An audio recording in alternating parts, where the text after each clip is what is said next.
You just asking like the big questions that everybody's like, how.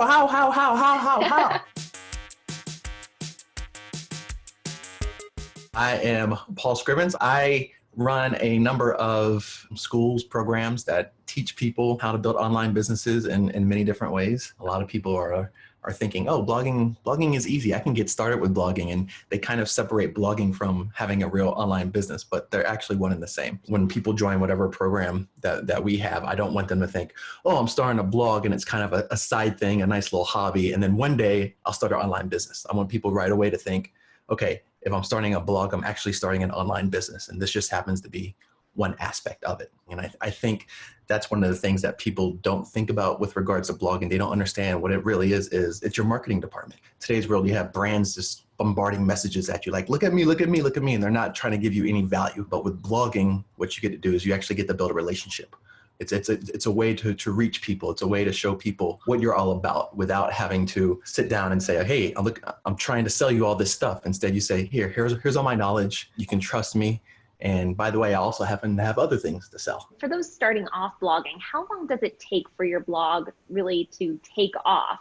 There really is no correct answer, but the way we teach blogging is that there's no reason why you shouldn't be able to make money when you get one person to your site. Because ideally, if you're connecting with that person and that person values what you say and they begin to trust you, then why shouldn't they, buy one of your offerings? Or if you're doing affiliate marketing, click on one of your affiliate links or whatnot. But I'm on the belief that if you're not making money within 6 months, then you should probably take a step back and evaluate what you can do better. So tell us about the classes you offer. I know about Blog Simple Framework. Blog Simple Framework is meant to be the whole complete framework to help you go from beginning to end, meaning from the very beginning, from scratch when you don't know anything, all the way through to getting ready to sell your own products online. And we have a million other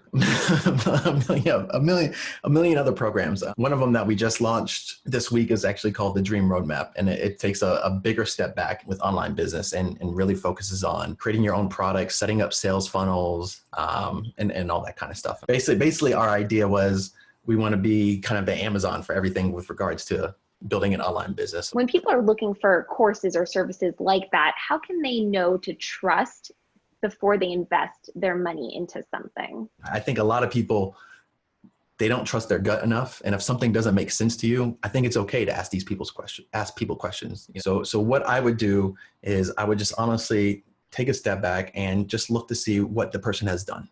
And then also consider, hey, if I follow your techniques, what happens if they don't work? Is there a backup plan? Is there a secondary route? What is your biggest piece of advice when it comes to creating content for your blog?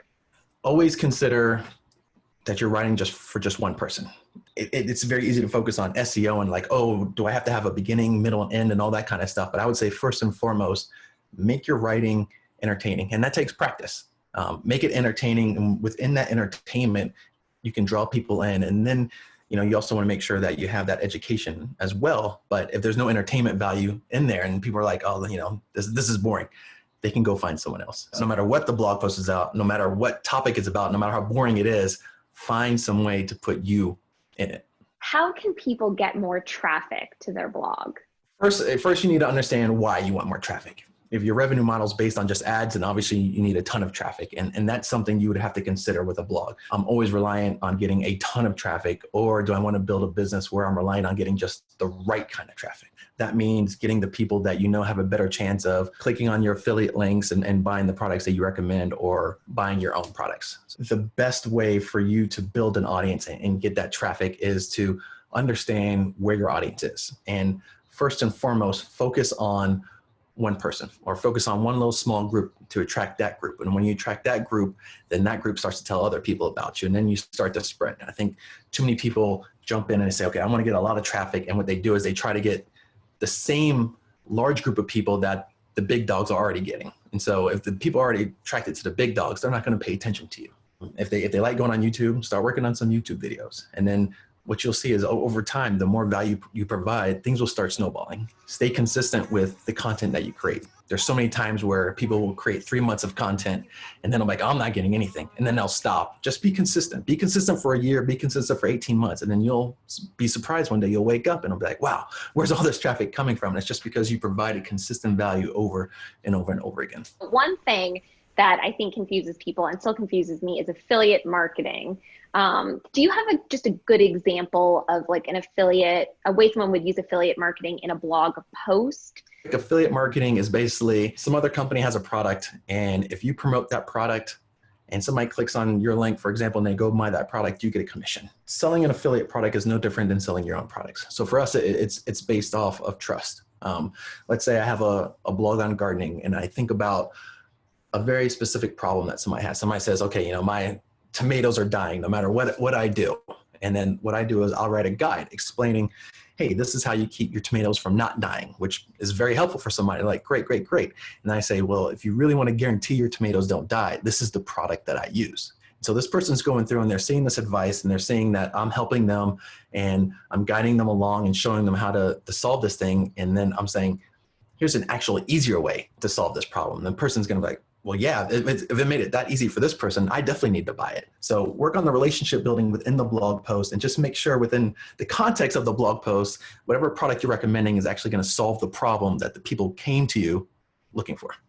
And then are there any affiliate marketing sites that you think work really well or that new bloggers should kind of look into? Amazon was obviously the big one, but the thing is they've cut their commission rate so low that you just have to sell a ton with Amazon. Depending on the niche that you're in, Etsy is really great for like craft stuff. But then I would also start looking into the bigger box stores, Target, Walmart. I would look at specifically linking to them because they're seeing what Amazon's doing and they're just going to offer you better rates and everything.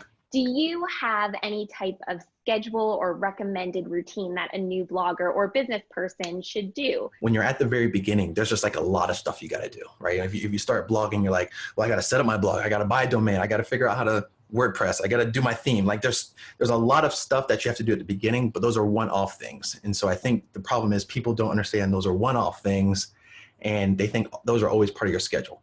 So it's more like, maybe like the first 90 days you have a set schedule to take care of just the beginning of your blog. And then once you find a routine, maybe after 90 days, and I'm just making up the 90-day time frame, it's going to be dependent on whoever, then you can set that set schedule where you say, okay, Monday, Wednesday, Friday is when I'm going to publish stuff. But I would also suggest that when you set your schedule, set an overall deadline for it in the sense where you say, okay, for the next 90 days, this is my schedule.